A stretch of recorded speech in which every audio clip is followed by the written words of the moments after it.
Are you going to live hell here on earth, always questioning the why? Or are you going to lean into this and know that God has a plan for your purpose? Our pain is meant to help somebody else. It's meant to, be hope for somebody else that has gone through this. And you can't have growth until you have real talk and confront the issues head on. Everybody has something that they're going through, and it's really important to not prejudge and to try to always think the best about someone.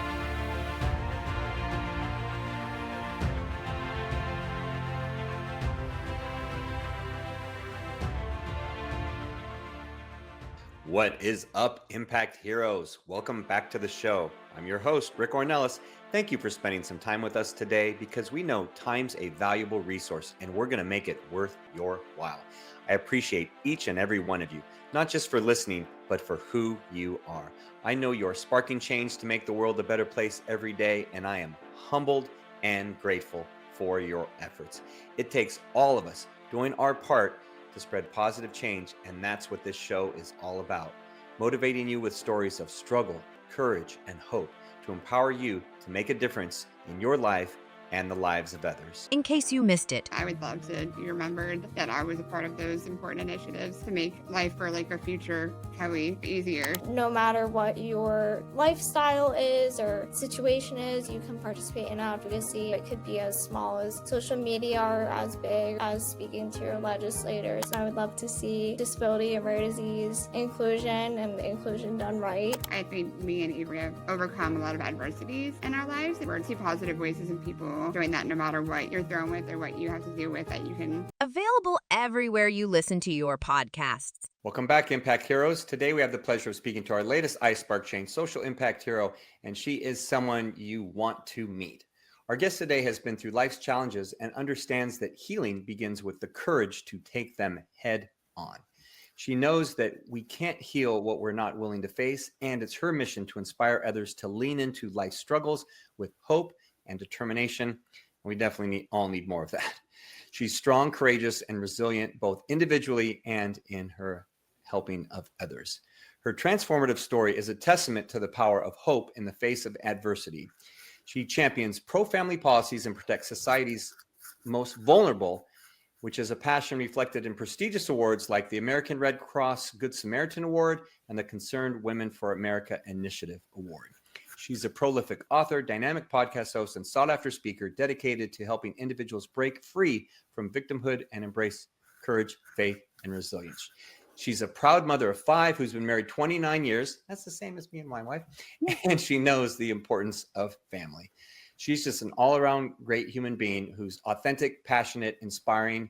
So please welcome the host of the Courageous Overcomers podcast, Tonya Shellnutt. Tonya, welcome to the iSpark Change podcast. How are you? I'm great, Rick. Thank you so much for having me. I really appreciate it. And I'm so excited to dive in, and I look forward to our conversation today. Yes, me as well. So I didn't tell you this off air, but you share the same name and same spelling as my wife. And so seeing as we're both been married 29 years, I think that's a good omen for the conversation. So love it. Love it. Yeah. Not very many people spell their name T-O. So I love that.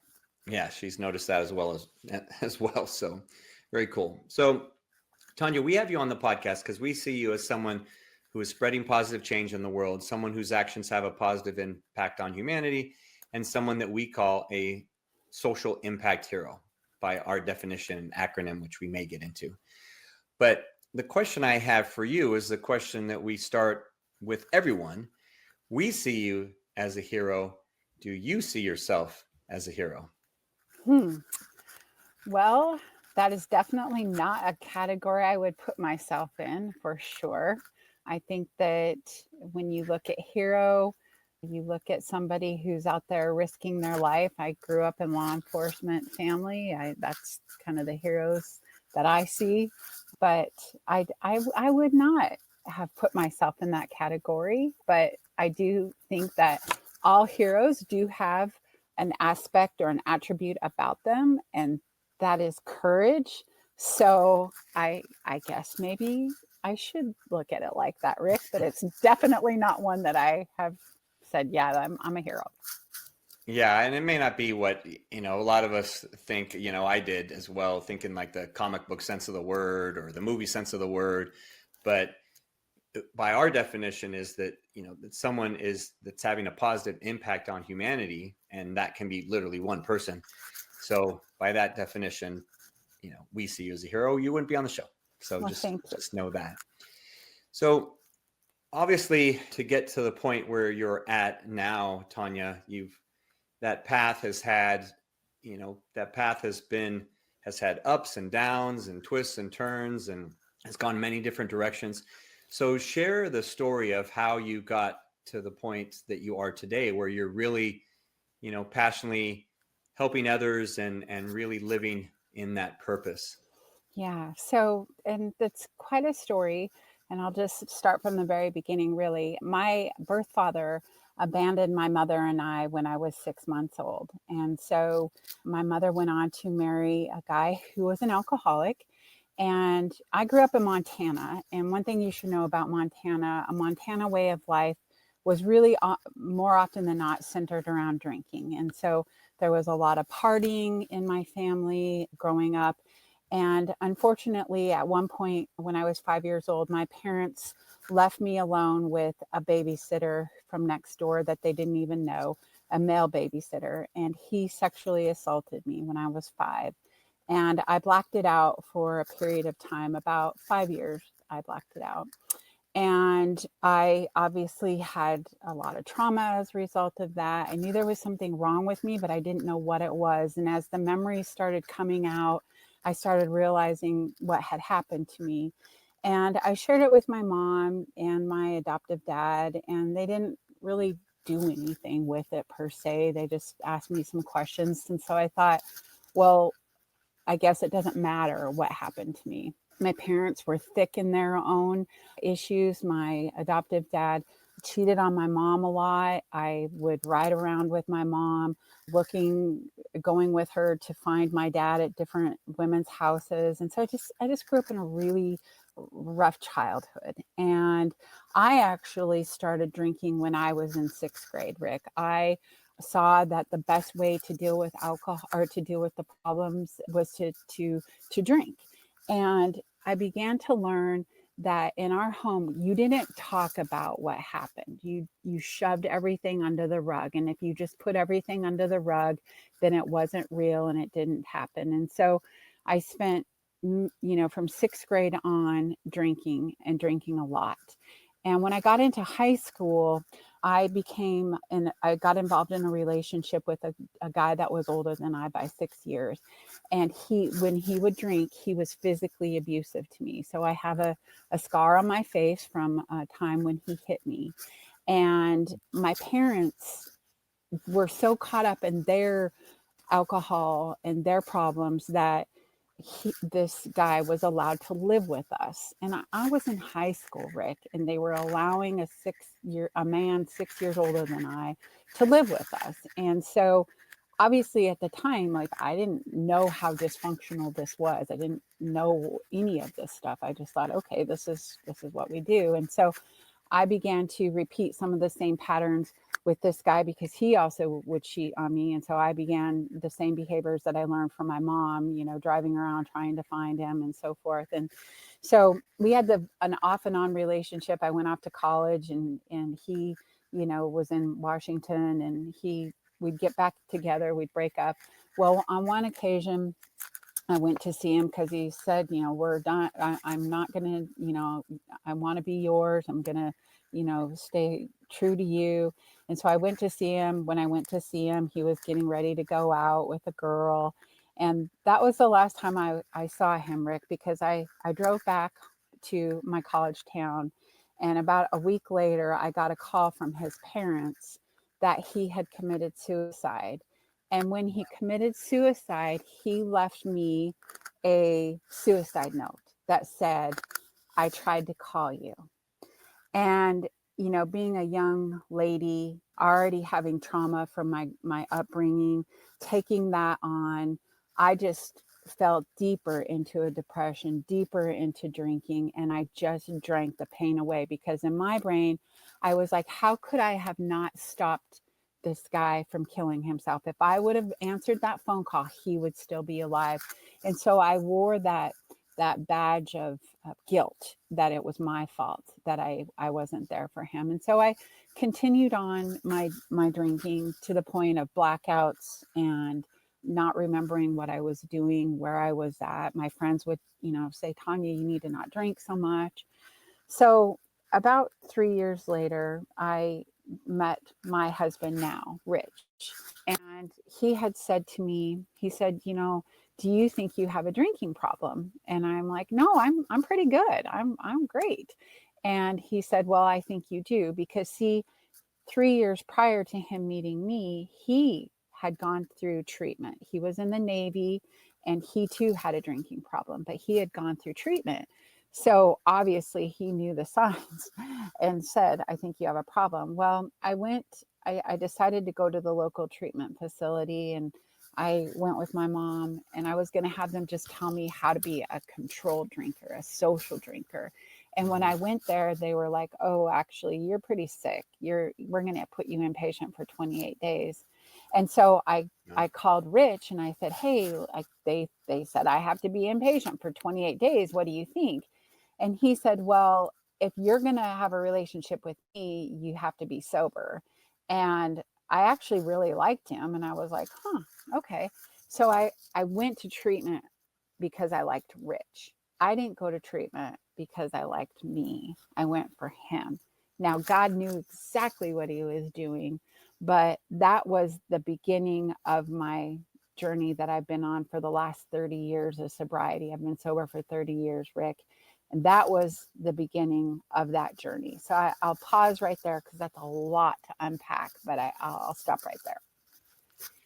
And so, well, thank you for sharing all of that, first off, Tonya, because you seem very at peace and comforting with sharing the story, but that doesn't mean that any of it was not, any of it was easy or that it wasn't challenging or anything like I read in your intro. So I know that all of that can be, a lot of trauma to deal with and can definitely have its impact for sure. Absolutely. So you've obviously gotten to a place where I'll just use these words and you tell me if this is accurate, where you're at peace with, where you are now compared to where you were then. Would that be fair? That would be a fair assessment. Okay. Yes. So knowing that you are here now, so what really got you on what was it where you said, hey, now I want to really help others. Now I want to really translate everything that I've been through into what it's going to look like to impact others in a positive way? Yeah. So early on in my faith walk, I really struggled with why. Why would a loving God allow for a young child to be assaulted? Why would a loving God allow for my birth father to abandon me? And I struggled with why. And we were about 10 years into our marriage, and my husband said to me, he said, and he didn't say it quite like this, but this is how I heard it. Okay. This is me hearing it. It was basically, Tonya, are you going to live hell here on earth, always questioning the why? Or are you going to lean into this and know that God has a plan for your purpose, right? Romans 8:28, God says he'll use all things for good. And I couldn't wrap my head around that. I was like, well, how would a loving God use this? And I didn't understand what that meant.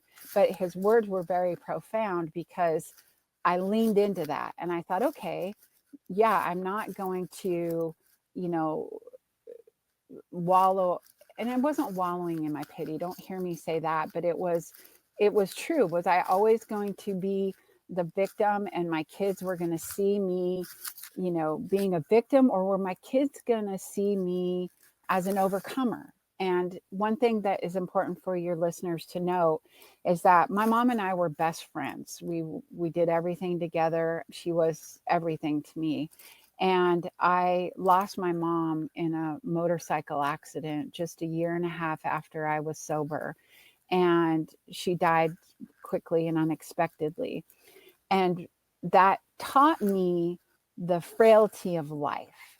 and how precious our time is. We don't get redos. I didn't get to go back and apologize to her for some of my behaviors.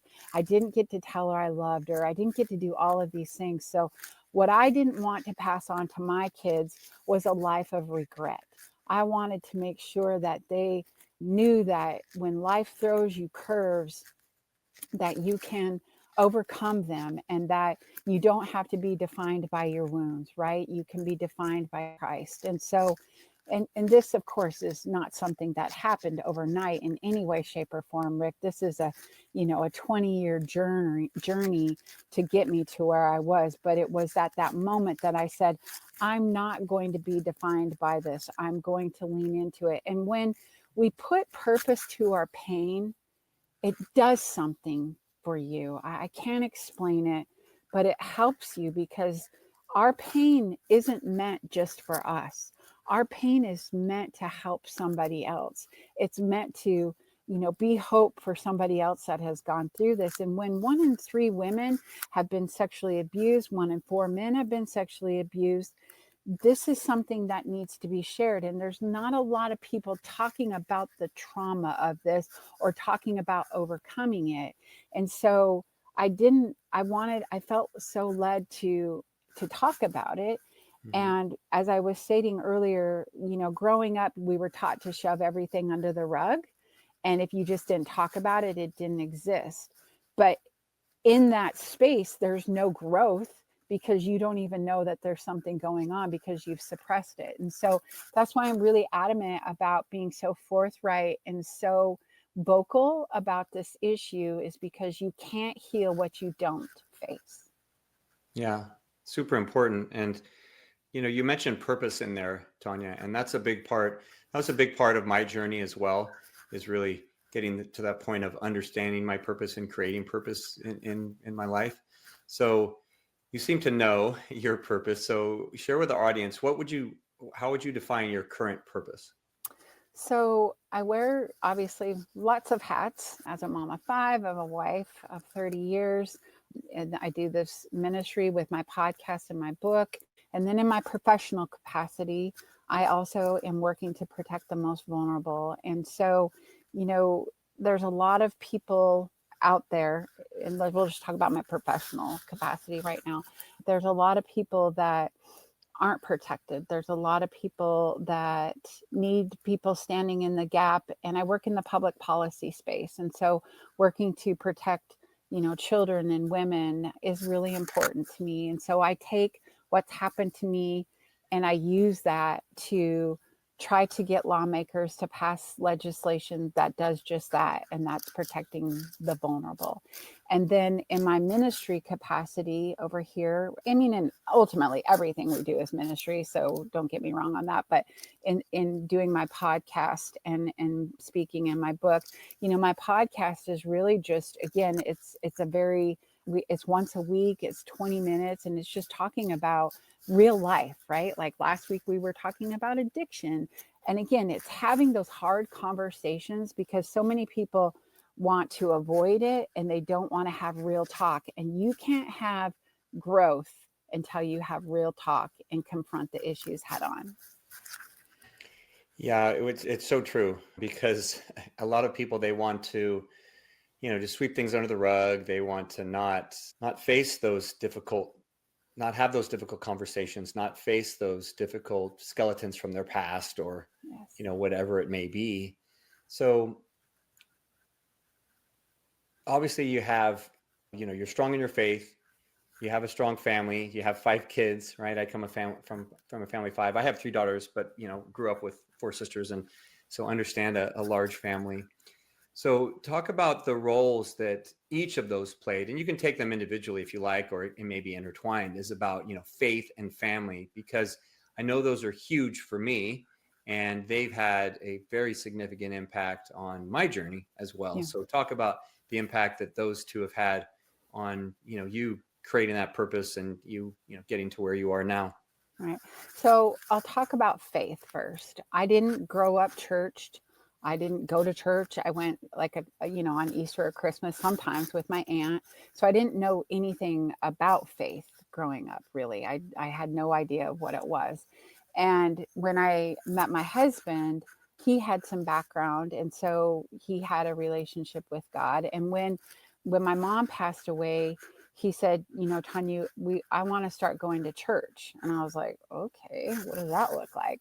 And so we started attending church, and really was very blessed, I believe, by the grace of God, by a church family that loved on us. And it was right after my mom had died. And again, my mom was, that was it. It was just me and her against the world, right? I had, you know, my sister, my brother, but my mom and I were so close. And so we just started going to church, and we were loved on by people. You know, they didn't make fun of me if I didn't know where the book of Nehemiah was. You know, they just helped me along, and they showed me where it was. And so my faith is everything. Anyone that knows me will tell you that it's everything to me, because I know I would not be here today if it wasn't for my relationship with Jesus, because I would have killed myself. I know I would have. I would not. I didn't want to live.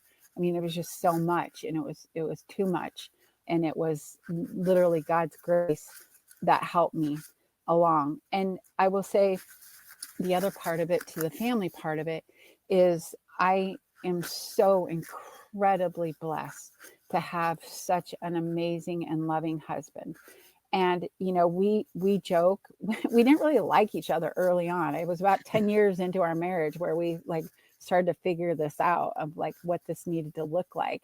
And you know, those first 10 years were hard. They were so hard, but we weren't willing to give up on it. And so we leaned into it, and we sought counseling. We had a pastor that worked with us.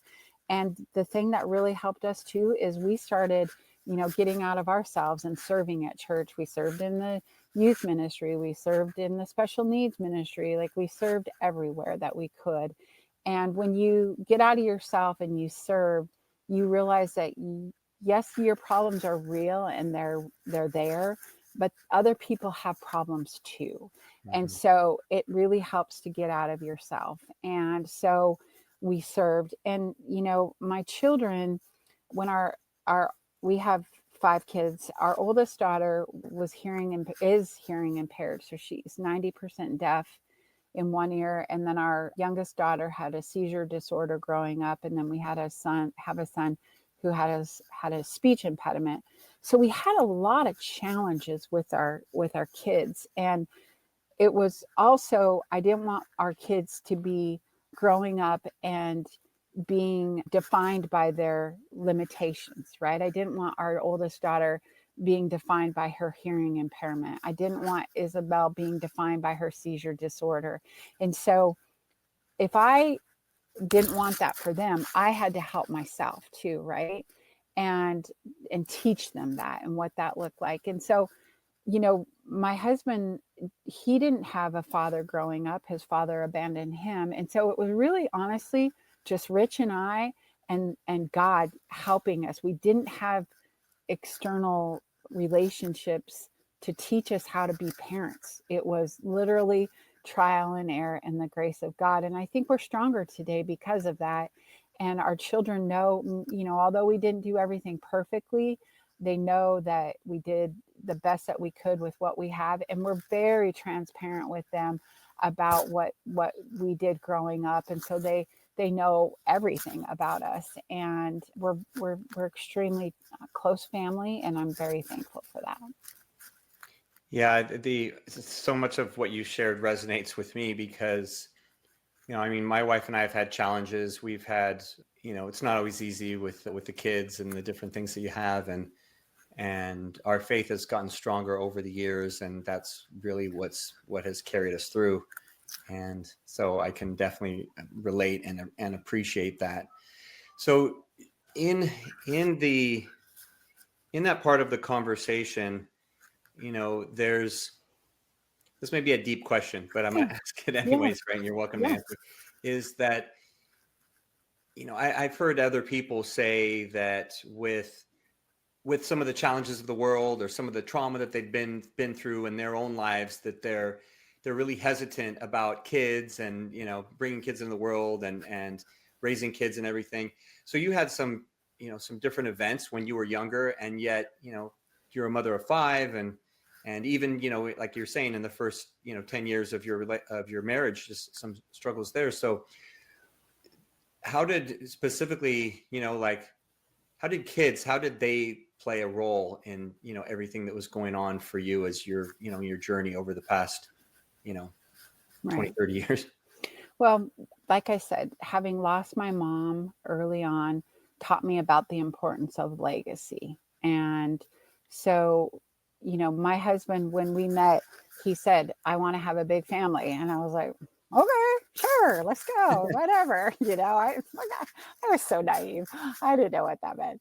And then the kids enter the picture, and kids will teach you so much about yourself, so much about yourself. And, we need to have strong, resilient kids in our culture today, right? We need to be able to teach them how to deal with adversity. And please hear me, it has been a hard road. There have been many challenges that we've had with our kids. As I said, just some of the medical stuff. And there's so many other things that have happened along the way that I won't get into for privacy purposes. But here's the thing is it's our stories aren't just meant for us, and children are a gift. And when you view children as a gift, it's not just a gift for you, it's a gift for society. It's a gift to, we don't know what kind of impact they're going to have on future generations. I mean, I already see what they're doing and the great things that they're doing, but kids teach you how to look internally. You see some of those, anger outbursts, and you're like, oh, wait, oh, shoot. I'm reacting to, with too much anger. I need to, hone that in a little bit. And the other thing that I think happens, because my kids are older now, is that you realize you can only do what you can do. You can raise your children to the best of your ability and give them everything that you can possibly give them, and the tools to survive. And where they go from here, that's their deal. And that's not always easy, because for a long time, on some of the decisions that they would make, I would take it so personally. And I'm like, I'm a bad mom. I should have done this differently. I should have done that. If only I would have done this. But at the end of the day, I did what I knew. And I just go back to that verse in scripture that says, train a child up in my way, and then when he's old, he won't depart from it. I don't know what that looks like. I don't know what kind of departure they may or may not take. But I do know this, is that my faith has seen me and my family get to where we are today. And we've seen miracles. I told you about Izzy, who had the seizure disorder. She's been cured of those seizures, and she was having like thousands and thousands and thousands of them. And so you see God do miracles, and you just go, okay. I look at my life, I look at my husband's life, the miracle that he's done in our lives, and you just go, okay, he's done these miracles. He's going to continue to do miracles, and I hold on to that promise. It might not be in my lifetime, but he's going to do it. And so, have kids. Yes, they're wonderful. They're a gift, and you should. Yeah, I love what you said about they're not just a gift for you, right? They're, they're essentially a gift for the world, because that speaks to the heart of what iSpark Change is all about. It's that, anyone can make a difference, anyone can impact the world. You never know what that's going to look like. And so for your kids, my kids, for anyone's children, it's just, we just provide the best possible environment and raise them as best we can, and the rest is in God's hand. And well, it's all in God's hands, but Right. it's inevitably all in God's hands. And then we just know that, trust that it will work out as it's intended. So, absolutely, 100%. yeah, thank you for amplifying that. So obviously you've captured the aspects of being a hero on our show, whether you knew it or not, because you are honoring your purpose, you're engaging others in your mission, you're sharing, you're rippling your message to spread positive change, and then you're opening your heart to the world. So thank you for truly doing all of those things, that it takes to become a hero. Well, thank you, Rick. I appreciate it. And I'll have to noodle on that. Now, like I said, I Yeah. wouldn't have ever thought that, but yeah. Yeah, you can think about more. So one area that we haven't dove into, but this is perfect for where we are now in the show, is that one of the things we talk about are spark moments in life. And these are moments where our actions or the actions of another have that ripple effect that goes far beyond the initial act. So, it could be something that someone told you, or something that happened in your life, and you don't always know the impact, but then later looking back, you can see that that was something that led to so much more. So share a story of positive change that's an example of a spark moment in your life that, maybe you didn't realize it right away, but then now you can see that it truly was a spark moment. Yeah. I'll try to share it without getting choked up. So I just felt like God was telling me to do this podcast, and I didn't want to do it. First off, I am very limited on time. I don't have a lot of time, but I just felt like God was telling me to do it. And I would go to church, and the message would be, are you sharing your story? Are you sharing your story? And it was like every week it was this. And I was like, oh my gosh, okay. So I said, all right, I'll do it. And so it was, the beginning was rough. I'd never really done a podcast before, but every week I would get a note from somebody, a text or an email. And they, I got this one text from this gal that I really didn't talk to very often. She had my contact information, and she, in the beginning stages of my podcast, I talk about building the Great Wall of Tonya, and I had this fortress around me, right? And I didn't want anybody to get in to know me, because they would hurt me. And so I was sharing about this, and this lady, shared with me how she has been living a lie her whole life, and that it was time for her to get real and honest with her family. And I was just so, taken by that, because I didn't know this lady, and here she was sharing with me. And then you have, last week I'm like, oh Lord, I just don't have the time for this. I can't do this. And every week, Rick, God gives me a story of something, of some way that I made an impact. I got a email just the other day from a lady who was asking me about how I worked through the sexual trauma, and like, what are some of the tools that, I was given during Christian counseling that I was attending. And, there's just every week it's something else. And so I can't tell you it's this one moment, but what I can tell you, it was the one moment I surrendered to God to do the podcast. Because honestly, who wants to go out and blast to the whole world your trauma? Yeah. I was scared, because professionally it could impact me, personally it could impact me. I didn't know, but I knew I had to surrender and be obedient. And every week God gives me a little nugget to tell me I'm on the right path, keep doing it, don't give up. And so I just share that, because maybe one of your listeners is, God is whispering to them to take that one step of obedience and do that one thing, and they're afraid. And I just want to say, lean into what God has for you, because that's you're going to be blessed for your obedience. Yeah, thank you. Well, beautifully stated. Thank you very much for sharing that, Tonya. Those are definitely some wise words there. So before we wrap up with our final question, where can our audience connect with you? Where can they learn more about what you're doing and how you're impacting the world? Sure. So our podcast is on all platforms, Spotify. It's Courageous Overcomers. So go take a listen and subscribe. And then you can also go to my website, which is www.tonyashellnutt, that's with 2 T's.com. And you can go and see what we've got going on there. The link to the book, there's a link to the podcast, a few other things. So if you want to leave us a message, just feel free to stop by.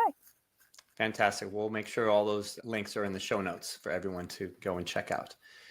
Well, one final question here, which we ask all our guests on the iSpark Change podcast, because our goal, Tonya, is at iSpark Change is to positively impact 1 billion people within 5 years of launching our upcoming social impact social media platform. Now, we know we can't do it alone. We know we need the help of impactful leaders like yourself to show others the way, because many people feel, as I once did, that they're too small to make the difference, or that their story doesn't matter. So we value your thoughts and opinions as a social impact hero. So I want you to peer into the future of iSpark Change and tell us, what can the world become if everyone starts believing they can impact our future? Oh, wow. Well, we can definitely eliminate a lot of hate and having loving conversations, right? I think that's very important. There's so much division. And when we can step back and see that everybody has a story, everybody has something that they're going through. And it's really important to not prejudge and to try to always think the best about someone. It's so easy to think negatively and go right to the negative about someone's comment or, their tone or whatever. And instead of thinking that they're meaning it in a negative manner, step back and go, what is this person struggling with? Maybe, and ask questions about, did you mean it this way? Or, what was your intent on this? And I think if we can step back and not just immediately go to the hate and immediately go to the negative, we can live in a more peaceful society where love is flourishing and relationships are flourishing and intended as God would want them to be. Wow, and what a beautiful world that would be. Yeah, it Well, would be. thank you very much for sharing that. And thank you for taking time to share your heart and wisdom with our audience. Tonya, you came in, you over-delivered as I expected, and your desire to impact others is evident, and you're filled with compassion, authenticity, and you lead with a heart of service and gratitude, which tells me you're going to continue to have success in all facets of life. And this is only the beginning of your time as a social impact hero. Well, thank you so much, Rick, for having me. I appreciate it so much.